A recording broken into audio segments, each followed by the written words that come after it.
La noticia de la semana ha sido el fallecimiento de al menos 10 personas por consumir cocaína adulterada. ¿Con qué estaba cortada esta droga? Además, ¿qué efectos produce en el cerebro?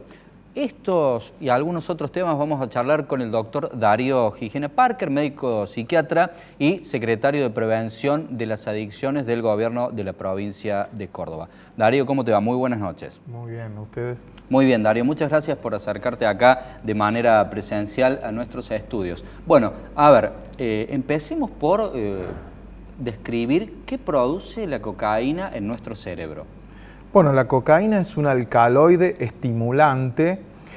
Quizás la gente no sabe, pero bueno, las drogas se dividen en base a sus efectos, entre otras formas de dividírselas. Y la cocaína es de esos que estimulan, producen un efecto donde aumenta la dopamina cerebral, que es un neurotransmisor vinculado a muchas funciones, pero una de las funciones más buscadas por el consumidor es el estado de alerta, de vigilia, de energía, a veces de autoestima. Bueno, mucho de las funciones normales, pero más, ¿no? El problema es que dura muy poco y después produce lo que llamamos como un vaciamiento de esas reservas de dopamina que están allí justamente para una función natural, como por ejemplo la motivación para trabajar, la motivación para, bueno, llevar adelante obligaciones o para relacionarnos normalmente. Es como una invasión masiva de ese neurotransmisor que luego se convierte en una depresión, ¿no? Y termina evolucionando en una necesidad de consumir. ¿Y cuánto dura ese efecto que vos señalabas? Dura breve porque es una droga que tiene un inicio, depende cómo se la consuma, ¿no? Lo más habitual es la vía inhalada y ahí dura 45 minutos aproximadamente. Cuando es una vía endovenosa, que ya casi no se usa en nuestro medio, pero en una época donde el argentino es el principal consumidor de drogas endovenosas, por ejemplo la cocaína, el efecto es mucho más rápido y dura mucho menos. Pero también hay una forma fumada, que una derivada de eso, que es un pariente, podemos decir que es el Paco, que la gente ya lo conoce, se consume fumada, y otro pariente, que es el crack, también se consume fumada y requiere un paso más para que pueda consumirse de esa forma. ¿Y cada cuánto un drogadicto consume una dosis aproximadamente? Eso es interesante porque muchas personas creen que el consumo debe ser diario para desarrollar una adicción, y en el caso de la cocaína lo típico es el consumo intermitente, es decir, tiene periodos de consumo de 1, 2, 3, 4 días, le llaman como caravana, porque son varios días seguidos donde consume sin parar o planea consumir una cantidad y termina consumiendo mucho más o sale corriendo a comprar porque se genera una compulsión, le llaman un imperativo farmacológico de seguir consumiendo, donde eso es lo más importante. Suceden en ese interín situaciones, por ejemplo, robar o gastar o conseguir dinero de cualquier manera, cuando una persona ya desarrolló la compulsión y la adicción, y después deja de consumir, porque ya es como que no hace más efecto, ¿no? Por más que consume, ya no le da ningún efecto, viene una etapa de bajón, de falta de energía, de mucho sueño, hambre, que sería la abstinencia de la cocaína, y después vuelta a los deseos de consumir. ¿Y cuánto hay en el interín entre que deja de consumir y devuelve ese deseo? Varía según las personas, pero en general en 15 días o una semana o 10 días, ese es el rango de un adicto típico. Por supuesto que puede variar. Hay personas que tienen consumo de 3 días seguidos y después pasa un mes y no consume y desarrollan los mismos problemas que una persona que quizá consuma todos los días otra droga, ¿no? Porque uno mide las adicciones más por las consecuencias que por la forma en que se consume, ¿no? Antes de preguntarte si tiene algún daño el cerebro y a partir de cuándo, te quiero consultar, Darío, por la noticia de la semana, que es el fallecimiento de al menos 10 consumidores de cocaína que compraron en el puesto 8, que es una villa de emergencia de Buenos Aires, cocaína adulterada. ¿Y con qué estaba adulterada y por qué murieron? Es muy común que las drogas en general, pero particularmente la cocaína, que es una droga que se importa, digamos, la materia prima, no viene de nuestro medio, por ende requiere muchas veces lo que llaman el estiramiento o la adulteración con el fin de aumentar el valor de reventa, ¿no? para el que la vende, el que la distribuye. Y ese estiramiento se hace con distintas sustancias para mimetizar o disimular que parezca cocaína cuando no la es, ¿no? Se la mezcla con la cocaína pura. Una de las formas de adulterar tiene que ver con contaminantes y lo llaman inactivos, que puede ser, por ejemplo, maicena, para que se parece a un polvo blanco, pero es inactivo, no tiene ningún efecto, y otros son los contaminantes activos. Dentro de esos contaminantes activos están las anfetaminas, porque ahí son más fáciles de conseguir y uno la corta con eso. O la estrecnina y otros... la estrecnina es lo que se envenena a los perros y los gatos. Exactamente. ¿Por qué suelen usar esas drogas? En el caso de la anfetamina, para simular los efectos, porque es otro estimulante. En el caso de la estrecnina, porque es amarga y también anestésico local. Y la cocaína produce un efecto anestésico local que confunde al comprador creyendo que está comprando una droga de calidad cuando está comprando un anestésico local, como pasa con otros anestésicos locales que se usan para cortar la droga. Darío, y podríamos decir que le erraron a la cantidad del corte y por eso se han muerto esta cantidad de personas. Bueno, las noticias que son recientes marcan que pareciera que podría haber sido un error de cálculo, pero podría ser también deliberado, ¿no? Porque de esa manera, bueno, por ahí son códigos, por lo que he leído, son códigos entre las bandas que se dañan de esa manera, ¿no? Hasta adulterando el producto de otro, ¿no? Es importante destacar que no hay consumo seguro de la cocaína, digamos, con o sin los contaminantes. Es una droga peligrosa, es una droga que algunas personas que tengan alguna predisposición pueden tener reacciones adversas serias, pero bueno, ni qué hablar cuando tiene estos contaminantes que no se saben qué son. Una pregunta ya filosófica.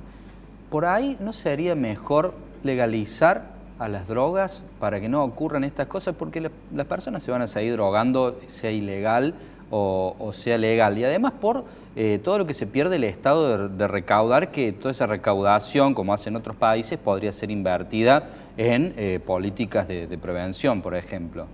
En el mundo no conozco yo ningún caso de una legalización de esa forma a la que vos te referís. En el mundo sí están despenalizando el consumo de una persona que está enferma, ¿no? Porque no es un delito, está enferma esa persona. Sin embargo, esto que significaría la producción industrial legal de cocaína no existe, porque es una droga peligrosa. De hecho, la cocaína nació legal. Sí. Fue un producto de un laboratorio que se llamaba Merck. En la Argentina hasta la década del 40 fue legal. Incluso yo diría que antes, por ejemplo, en el caso de la cocaína, como quizá la gente no sabe, pero hubo una primera epidemia del consumo de cocaína allá a fines del siglo XIX y a principios del siglo XX, donde aumentó el 3000% la ocurrencia de eventos cardiovasculares en las emergencias de los Estados Unidos, y ahí en 1910 y 1920 surgieron las leyes que prohibieron completamente y desapareció la cocaína. Ahí es donde una ley realmente lo erradicó al problema en esos tiempos. Ya después a los 70 vuelve a surgir y bueno, desde entonces ha habido variaciones, ha disminuido en el mundo el consumo de esta droga, lamentablemente para el paso de metanfetamina u otras drogas que son de más fácil producción local y no requieren tantas barreras como por ejemplo la cocaína, que es una droga que, como la gente y seguramente ustedes saben, proviene de la hoja de coca, pero bueno, tratada y con químicos para que se produzca el clorhidrato de cocaína, que es la droga que conocemos como cocaína. Darío, y ahora, ¿cómo puede hacer la persona que se encuentra en una adicción para dejarla? ¿Cuáles son las ofertas que tiene el gobierno de la provincia de Córdoba? Desde una perspectiva sanitaria, todas estas son oportunidades para que esa persona que muchas veces le cuesta tomar la decisión porque lo que le sucede es una ambivalencia, tiene un dilema, le gusta, le hace bien, a veces se siente mal si la deja, se siente especial, algo hace que siga tomando y por otro lado le trae problemas. Esos problemas muchas veces tienen que ser muy graves para que la persona decida moverse a un tratamiento. Es muy importante tener en cuenta que la Red Asistencial de las Adicciones de Córdoba, la RAC, ofrece tratamientos gratuitos específicos para el tratamiento de la adicción a la cocaína. Y no hace falta que uno se reconozca como adicto, simplemente puede estar preocupado, tener un problema vinculado a esto o un familiar y en secretariadeadicciones.com puede encontrar el lugar de tratamiento más cercano a su localidad. Lo vamos a poner seguramente acá en los zócalos a la página web y también obviamente las redes sociales. Digamos, ¿qué efectividad tienen los tratamientos? Es muy buena tu pregunta. Siempre, a ver, obviamente que va a ser de acuerdo a la persona, pero globalmente ustedes seguramente lo tienen estudiado el dato. Sí, es muy bueno porque hay muchos mitos vinculados a eso, porque si esperamos que tenga la efectividad de la vacuna contra el coronavirus, probablemente estamos confundiendo las enfermedades, los problemas de salud. Una cosa es un problema de salud que puede convertirse en un problema crónico con muchos condicionantes sociales, como el caso de la cocaína, que es más parecido a la diabetes, siempre lo decimos, que a la infección por el coronavirus, donde bueno, uno puede desarrollar la enfermedad y después curarse completamente. Cuando una persona desarrolla una adicción, queda vulnerable de por vida, muchas veces tiene que estar en contacto con un sistema sanitario, puede tener muchos intentos, puede tener recaídas, pero de una perspectiva integral, comparándolo con condiciones crónicas de salud, tiene un similar índice de recuperación que la diabetes e incluso mejores perspectivas de recuperación que el asma y la hipertensión. Es decir, es más probable que las personas tengan recaídas si son asmáticas o tienen hipertensión que si tienen una adicción y están en tratamiento. Así que más o menos la mitad de las personas que empiezan un tratamiento van a tener recaídas, pero eso no significa que desarrollen vidas plenas, que críen bien a sus hijos o sus hijas, que mejoren la vida en la familia, que mejoren su vida laboral, que tengan logros académicos y que mejoren su salud en general. ¿Cómo se deja la adicción al alcohol? El programa Re Piola que está haciendo la Secretaría en los festivales y en los eventos del verano, y también todas las opciones que hay para dejar y tratar las otras adicciones de las cuales también vamos a conversar. Darío, habíamos quedado antes de irnos a la pausa sobre qué números logran dejar la adicción al alcohol mediante un tratamiento, qué porcentaje aproximado. Bueno, es interesante porque la adicción al alcohol tiene alguna dificultad adicional, que es la disponibilidad, ¿no? En todos lados hay alcohol, desafortunadamente. Una persona que tiene que dejar el alcohol es como alguien que no puede tomar azúcar o comer azúcar o bebidas endulzadas, porque en todos lados hay eso. Y es un esfuerzo adicional, las personas tienen más recaídas debido a eso. Pero los índices de recuperación son similares al resto de las drogas, pero hay otros condicionantes que hacen que si una persona tiene una enfermedad psiquiátrica, si la familia colabora o no, como en cualquier otro de las enfermedades que estamos mencionando. ¿Qué número, porcentaje aproximado de la población consume cocaína y cuánto alcohol y derivan en una adicción? Bueno, eso es interesante porque no todo se puede medir de la misma manera. En el caso del consumo de cocaína es alrededor del 2,5%, por lo menos la última medición del Observatorio Argentino de Drogas, pero en el rango de 12 a 65 años. En el caso del alcohol varía según las edades, ¿no? Hay un momento donde nadie consume alcohol, ¿no? Menos de 13 años, y hay un momento donde se hace normativo, es decir, más del 80% de las personas consumen alcohol. Y en el caso por lo menos. Por supuesto. Y hay momentos en donde la medición de si tomó alguna vez en la vida llega al 95% o más inclusive. Porque son distintas formas de medir. Si tomó en el último mes, si tomó en el último año o en algún momento de la vida. Y en base a eso se van haciendo los estudios. Es interesante. Darío, contanos sobre el programa Re Piola que están implementando desde la Secretaría y cuáles son las actividades que realizan. Bueno, justamente estamos en una etapa muy especial de la pandemia por COVID. Yo diría que socialmente estamos post-pandemia porque, bueno, casi no hay restricciones. También hay una necesidad de las personas de recrearse, de juntarse, de salir, de volver a vivir los festivales. Incluso hemos visto en las playas, en los ríos, cómo la gente va masivamente, los jóvenes que han estado encerrados. Y nosotros creemos que eso es una oportunidad para advertir de los riesgos del consumo del alcohol, pero desde una perspectiva positiva, ¿no? En el sentido de que eso no significa que no nos podamos divertir, ¿no? Estamos justamente visitando los festivales, Jesús María, estuvimos en Cosquín también, y ahora en el Cosquín Rock, entre otros festivales, junto con los equipos de la RAC, aprovechando esos espacios para dar visibilidad, por un lado, el riesgo del consumo de alcohol y la conducción, que es el principal problema que hay en esos eventos masivos donde la gente toma y después se desplaza, como así también la posibilidad de conocer que hay centros de tratamiento gratuitos, porque un problema que nosotros tenemos es justamente la dificultad para que la gente se entere y sepa que está el tratamiento. Ya es difícil consultar para las personas, sienten vergüenza, sienten miedo, tienen dudas si su problema requiere un tratamiento o no. Muchas veces el estigma social, ¿no? Que quién quiere que lo vean pidiendo ayuda por eso, ¿no? Entonces, eso retarda el pedido de ayuda. A veces las familias no son bien acogidas por los sistemas de salud para asesorarlos, para orientarlos de cómo ayudar a un ser querido, para entender qué es lo que están pasando. Y en ese contexto se retarda el pedido de ayuda y por lo tanto el tratamiento y las consecuencias son más graves. Nosotros buscamos que sea antes. Por ejemplo, en la Semana de la Prevención que hacemos todos los años, aumenta un 60% la demanda de los distintos servicios que tiene la Secretaría de Atención de las Adicciones, y eso tiene que ver con la difusión y con hacer más permeable este mensaje. Seguro. Darío, ¿dónde se puede comunicar una persona que siente que tiene una adicción o el familiar, algún miembro, algún allegado, para ayudar a ese adicto?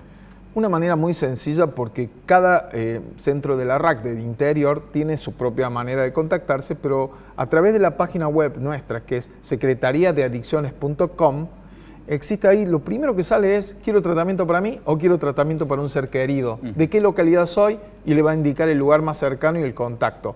Al mismo tiempo, nosotros tenemos un robot virtual, sería en el Centro Asistencial Córdoba, que responde, que también está toda la información allí en la página. Y también recordarles que las personas pueden inscribirse al programa provincial para dejar de fumar, un programa que para nosotros es importantísimo para darse cuenta de que la adicción no es solamente aquel que está por ahí perdido, tenemos muchos fumadores. Hay muchos fumadores. Acá en el canal, incluso contales, Darío, cómo se puede hacer para abandonar. Bueno, tienen que entrar a la página y bueno, tienen tres maneras de optar por incorporarse al programa. Una es con realidad virtual, que reciben un kit, que ya podemos en otro programa hablar de esto, porque es un tema muy interesante, un kit de realidad virtual. Para hacerlo, Sí, de realidad virtual, que está toda la información ahí mismo en la página. Por otro lado, también un tratamiento presencial allí en cada uno de los centros de la RAC que provean este tipo de tratamiento, que incluye grupo y acompañamiento farmacológico. A veces se necesitan medicamentos para dejar de fumar. La adicción al tabaco es muy compleja, ¿no? A veces para ciertas personas. Y las personas necesitan al menos 5 intentos para dejar de fumar en general. ¿Es una percepción o ha bajado la cantidad de fumadores por esto de que ahora no se fuma en los espacios cerrados y en otros lugares tampoco? Entonces uno por ahí piensa que ha descendido la cantidad de fumadores.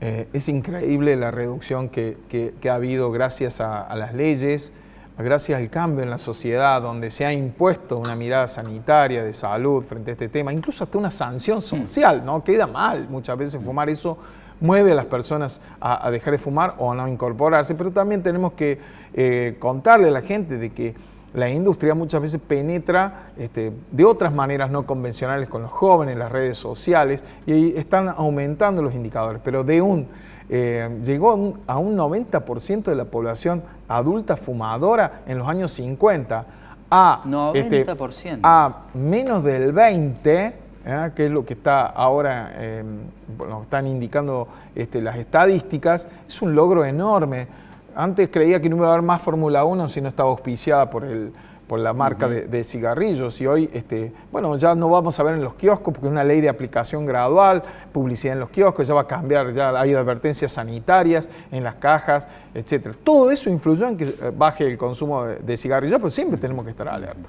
Habría que hacer lo mismo, Darío, con el alcohol, porque hace algún tiempo lo hemos tenido acá el doctor Daniel Gómez, jefe de toxicología del Hospital de Urgencias, y él señaló tajantemente que más del 95% de las personas que ingresan al Hospital Municipal de Urgencias por un accidente de tránsito tienen alcohol, drogas o ambas dos en sangre.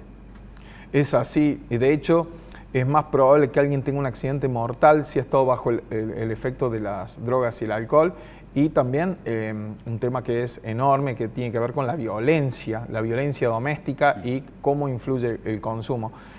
Pero al mismo tiempo es un fenómeno mundial el tema del alcohol. De hecho, los mundiales están auspiciados, el deporte, por marcas de alcohol. Vamos a ver en Qatar, siempre digo esto, un país islámico donde la regulación contra el alcohol es religiosa, así que, pero yo creo que va a ganar la industria, yo creo que desafortunadamente esto va a estar presente, pero bueno, puede ser una oportunidad para visibilizar esto, porque necesitamos que el alcohol no esté tan difundido, promocionado, facilitado, y eso es una tarea enorme, ¿no? Bueno, por ahí el fútbol y la Fórmula 1 pueden subsistir sin la propaganda de las tabacaleras y sin la propaganda de la industria del alcohol. Estoy convencido, va a ser una carga social mucho menor por los accidentes, por todas las cosas que pasan debido a la facilitación del alcohol. No estamos hablando de la prohibición, pero no facilitar, no generar un acceso tan grande. No nos olvidemos, lo digo con tristeza, que el alcohol estuvo dentro de los productos cuidados, de precios cuidados. Cuando sabemos que no tiene nada de alimento, de alguna manera, puede ser un consumo recreativo, por supuesto, pero no esencial, ni mucho menos. Y por otro lado, el precio, ¿no? Nos hemos ocupado de ver muchas veces cómo el litro de cerveza costaba lo mismo que la leche o que otros alimentos esenciales. Y el precio es clave, tiene que ser más caro para que disminuya el acceso. Esto por lo menos lo que dice la ciencia, ¿no? Darío, nos quedan 10 segundos, por favor, recordanos las redes sociales de la Secretaría, que seguramente también van a estar figurando en el Zócalo. Bueno, Adicciones CBA, en todas las redes sociales nos van a encontrar, y también la página web que es secretariadeadicciones.com. Darío, te agradecemos por haber formado parte de Meridiano 64. Muchas gracias a ustedes.